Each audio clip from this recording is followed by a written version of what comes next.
From the Watergate building in Washington, this is Hotline TV. Now, here's Hotline editor, John Mercurio. Happy Thursday, everyone. I'm Amy Walter. And I'm John Mercurio. There will be 10 Republican presidential hopefuls on stage at the Ronald Reagan Presidential Library for tonight's debate. Goosebumps. I'm already starting to.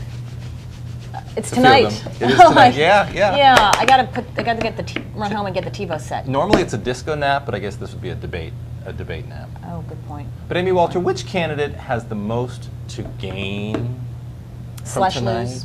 Lose. Other than Jim Gilmore, obviously, just from the sheer fact that he's actually going to be on national television.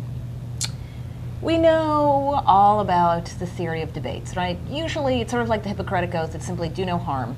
And so it's the candidates who screw up and the candidates who somehow make some incredible gesture of competence. I don't know.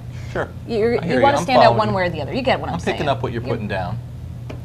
In this case, you would think that the person who has the most to gain here is somebody like John McCain, who needs to have a good week, right? Or have some sort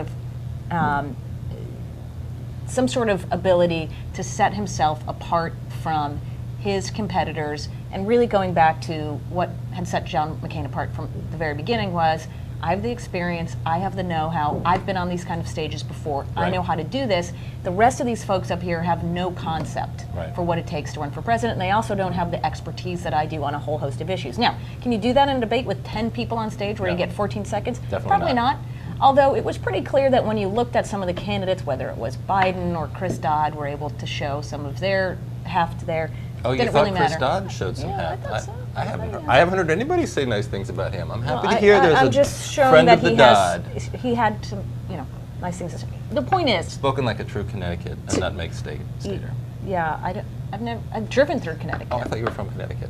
Families. Oh, sorry. Anyway. Sorry. But I digress. But we digress. Please. So anyway, so that would be, theoretically, that would be what everybody wants to look for is, can John McCain sort of regain the luster he once had? I just don't know that this is the place to do that. Yeah, I don't know that this is the place to do that. I think you're right. I think 10 people on a stage. There were 8 people with the Democratic debate last week, and you barely saw anybody break through do anything a lot of it. But I think McCain is in the way you described it and the way I sort of see it is that I think McCain is in the same position that Hillary was in last week. Look, he's got a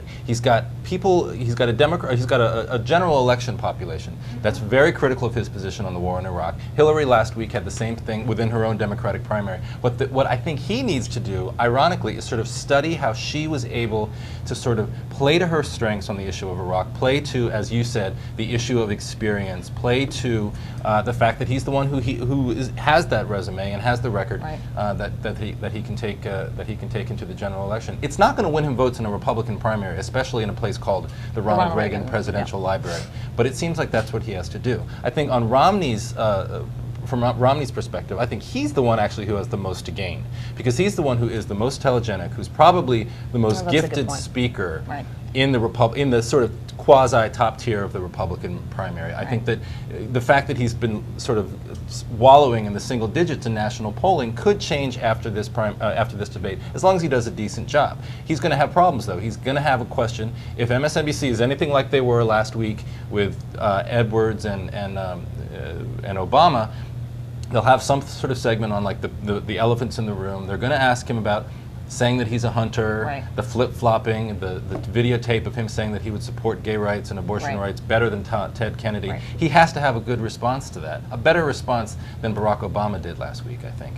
And I think the other candidates just need to sort of do no harm. You can't have any of these guys look like Mike Gravel. You can't have a loudmouth on stage, or you'll be sort of cast off in the same way that Gravel Well, but was. it does go back to that point about who's the best in one of those formats of being able to get their message out quickly, succinctly, and it will give us really a sense for how they will stand up to those questions on the trail. Right? Are you confident, quick, on your feet, and do you know yourself enough that you're able to answer that without looking like you're stumbling for the words, much like I do often on the show. You do not. You are a gifted and talented orator, and you are so much better looking than Mitt Romney, in my personal opinion.